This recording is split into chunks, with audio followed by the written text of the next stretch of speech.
Billy and Jacob were playing a kickball match on the playground. Out of the first 7 games, Billy's team won 5. And out of the next 3 games, Billy won only 1. So 5 out of 7 equals 71%. And 1 out of 3 is 33%.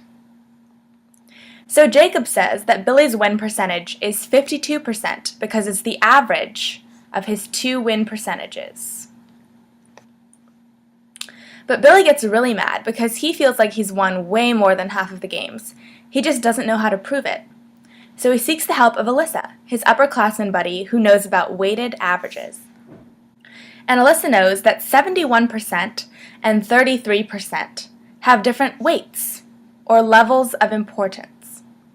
So think about the total number of games, 10. If we take the win percentage of 71%, it applies to 70% of the games. This is because it applies to 7 out of the 10 games, which equals 70%. And I know this is a lot of numbers to keep track of, but just bear with me. And for these, this represents 3 games, and 3 games out of 10 equals 30%. So this 33% win percentage only applies to 30% of the games. Therefore, it has less weight. It's less important because it applies to fewer games. So what do we do with all these numbers? First, we turn the weights into proportions, and these are decimals that add up to 1. And here, you should watch a previous video if you don't know about transitioning between percentage and proportions. So here, this becomes 0.7, and this becomes 0.3. Now, these are the weights, remember, and to find the relative value of these 2 win percentages, we have to multiply each of them by their level of importance. So here we have 33%, and we multiply it by 0.3, and this gives us 10%.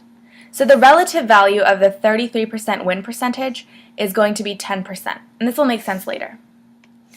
Now, if we go to 71%, and we multiply this by its level of importance, which is 0.7, we get 50%.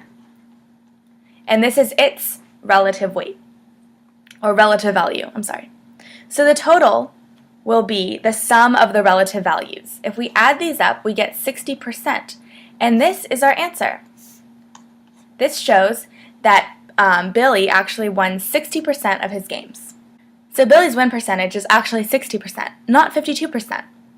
Now we can check this by taking the total number of games, which is 10, and finding the total number of games that Billy won. So if we look at the first 7 games, Billy won 5 of them. And if we look at the next 3 games, Billy won only 1 of them. So 5 plus 1 equals 6. And 6 divided by 10 is 0.6, which equals 60%. And that's the same answer. So why does this make sense?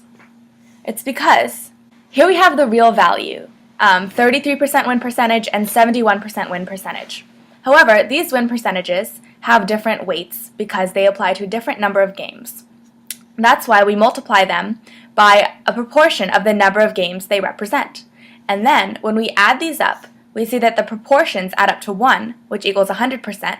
So now we see that when scaling this weighted average to 100%, what is the win percentage? And we get a win percentage of 60%.